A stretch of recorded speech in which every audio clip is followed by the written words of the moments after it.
রাষ্ট্রকাঠামো মেরামতে ৩১ দফার রূপরেখা দিয়েছে বিএনপি।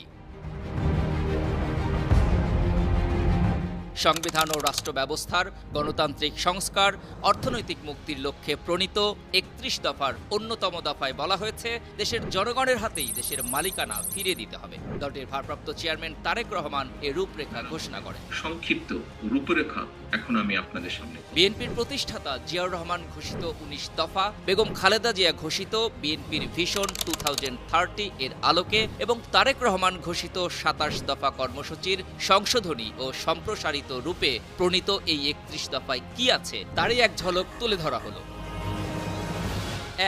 একটি সংবিধান সংস্কার কমিশন গঠন করে বিগত আওয়ামী লীগ সরকারের নেয়া বিতর্কিত ও অগণতান্ত্রিক সাংবিধানিক সংশোধনী ও পরিবর্তন সমূহ পর্যালোচনা করে সেগুলো রহিত বা সংশোধন করা হবে। সংবিধানে গণভোট ব্যবস্থা পুনঃপ্রবর্তন করা হবে। ২.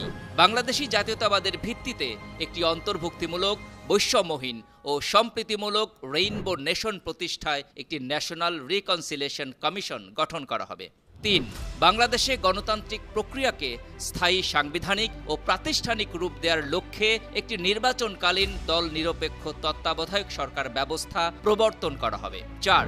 সরকারের প্রধানমন্ত্রী এবং মন্ত্রিসভার নির্বাহী ক্ষমতায় ভারসাম্য আনা হবে। নির্বাহী বিভাগ, আইন বিভাগ ও বিচার বিভাগের ক্ষমতা, দায়িত্ব ও কর্তব্যের সুসমন্বয় করা হবে।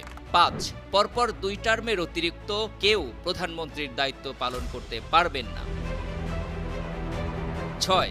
সংসদীয় ব্যবস্থার পাশাপাশি বিশেষজ্ঞ ব্যক্তিদের সমন্বয়ে রাষ্ট্র পরিচালনার লক্ষ্যে সংসদে উচ্চকক্ষ বিশিষ্ট আইনসভা প্রবর্তন করা হবে।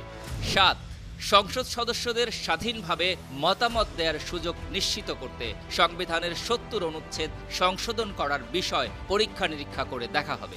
লোকে বলে বাংলায় যতদিন নীরবে ওই পদ্মা মেঘনা বহমান। ৮.